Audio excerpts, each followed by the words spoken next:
You probably recognize this guy that's sitting next to me, Jamie McKevanaugh. Jamie, you and I are observing an anniversary today, and it's a difficult day that you and I, we were talking before, that we remember every single year, don't we? Yep. This is the anniversary of a good friend's death by suicide. And I wanted to talk about that today. It's, suicide is a horrible thing, and it takes a lot to get over it. In fact, I don't think we ever really have. Jamie, it's 14 years ago that our friend Chad committed suicide. And what do you remember from that day? Panic. Yeah, it was. It was absolute panic. It was awful. It's murder. Yeah. Whoever did it doesn't really matter. The fact that it's your friend has just been murdered. Yeah. And you feel, your emotions are so intense where you feel like you're going to die. Yes. Your heart's going so strong where you're just like, I don't know if I'm going to make it today. Jamie, I'll never forget. He committed suicide in my driveway, right under my window, and asphyxiation from the exhaust in his vehicle. And I remember him laid out on the ground trying to resuscitate him. He was already gone, and just seeing that he had committed suicide. And you remember that he used to tell us that he wasn't going to live past 26. 27, and this was just a few days before. Actually, we did his funeral on his birthday. Yep. 27th birthday. Yeah. I thought he was doing a lot better, but there he was on the ground dead, and I can't forget that scene, and then thinking, did he honestly commit suicide? And then going back into the house and finding his suicide note that he wrote to me on my desk. Devastating. I mean, really devastating for all of us, but especially for those that he left behind. We're just two of them. One in particular, his daughter was, how old at the time? You remember, 5 or 6 maybe? Yeah. 5 or 6 years old. Yeah. Beautiful. Yeah. And today I think she's 19 or 20. But the things that she's had to go through in her life as a result of him not being there for her. And she was just the apple of his eye. He loved her so much. But Jamie, how has it affected you? His, checking out of life, and what kind of a hole do you see that it left in people's lives? Well, he has a daughter that had to grow up without a dad, without him. Not without a dad. She had dads, involved. That, thank God, that there are people that took some of that role, and but it's never the same, is it? No, it's not blood. It's not what you need. Yes. Yeah. But the way that it paralyzed a lot of people was kind of astounding. Never ever been the same. Yes. Including myself. This actually is his shirt. It affects me all the time. I try not to get choked up. Yeah. But every year, no, it doesn't get better. This hollow, missing part just never seems to go away, and it just won't. Because he's the one that was supposed to he was the one that made the impression, and that impression is empty, and nobody. Yeah.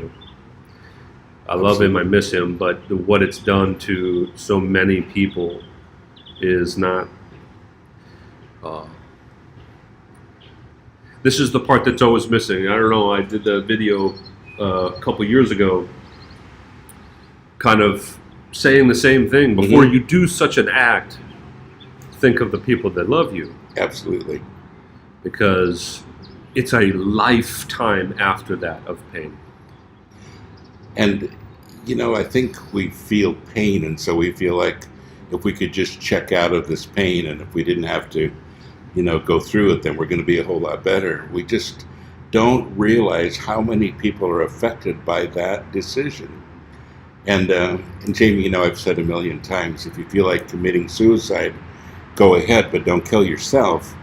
Kill whatever it is that needs to die. And I think all of us feel like there's something once in a while that needs to die. You feel death sometimes, and that's for a good reason, because there's something that has to improve, something you need to let go of, something that needs to change.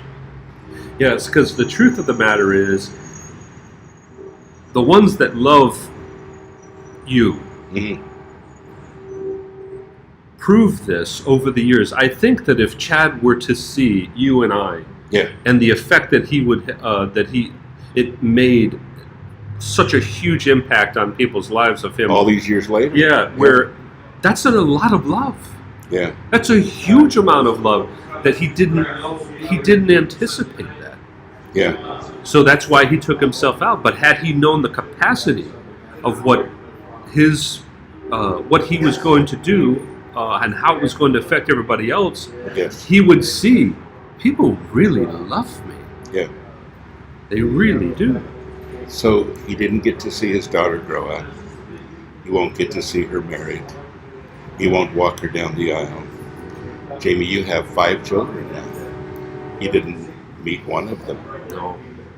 He didn't. And I remember him telling me, well, just wait till you have that feeling. Yeah. You were in the hospital when his daughter... Yes, I was there in the room when Dayanara was born, and it was one of the best days of my life. And then he goes, you just wait. You're just not going to believe the feeling when you have your first child. And I did have that first feeling without him. Yeah. But I remember him saying that when I held my first boy. It's amazing. And those times in your life when you have exciting things like the birth of a child or getting married or whatever it might be, those times when you want to share those things with your best friend, he's not there. Yep. Yeah. Sad. Well, Jamie, we did this video because we remembered him and we loved him a lot, still do. And I value my time with him, and so many things remind me of him all the time. But for those out there that consider suicide an option, what would you say to them? Oh, you haven't tried everything. Good point. You haven't. I know it seems so dark. It seems impossible. Yeah. But your vision is so limited. And there are people that love you that you're not listening. Yeah, that's right. And whether I had good things or the right things to say, or you had the right things to say to Chad, he limited himself. Yeah. He had an overabundance of people loving him. He just couldn't see it.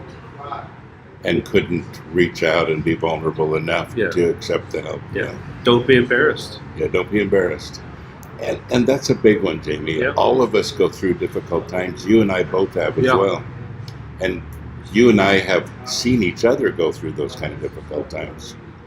And I think that's the value of friendship, Yeah, if we can't allow ourselves to admit shame, Yeah. Admit the weakness that we have to people that truly do love us and want to see us better,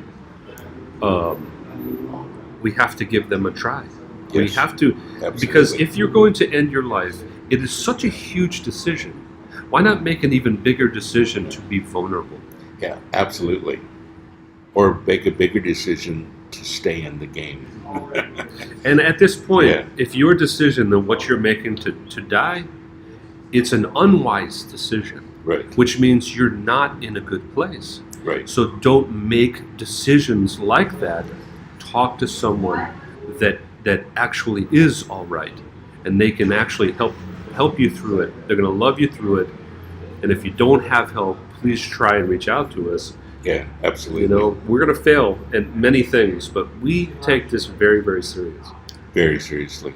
So if you're watching right now and you don't have somebody you can go to for some help, let us know. We'll find somebody in your area. We'll do whatever we can to help. But folks, when we really think about it, there's always somebody around us that is willing to help. Even if you have to walk out of your house and walk down to a corner church, or walk to a neighbor's house that cares about you, or call a family member that you know is there and would help and drop everything to come to see you, whatever it might be. Really don't go through this alone. We never make good decisions when we're under mental or spiritual duress. We never do. You're not going to make a good decision if suicide feels like an option. So you have to take that option off the table, and you have to get some help. Yeah. Well, folks, we could go for days on this subject, honestly, because I think both of us, Jamie, have learned a lot about this over the years, and starting with Chad and then a few others since then, honestly. And it's never an easy thing to go through, and it always leaves a hole. But in Chad's memory today, 14 years ago, we loved him. We don't ever stop thinking about him. He left a hole in our hearts and many more. And please don't do that to the people around you or to yourself. The greatest thing is that God promised us that things could get better.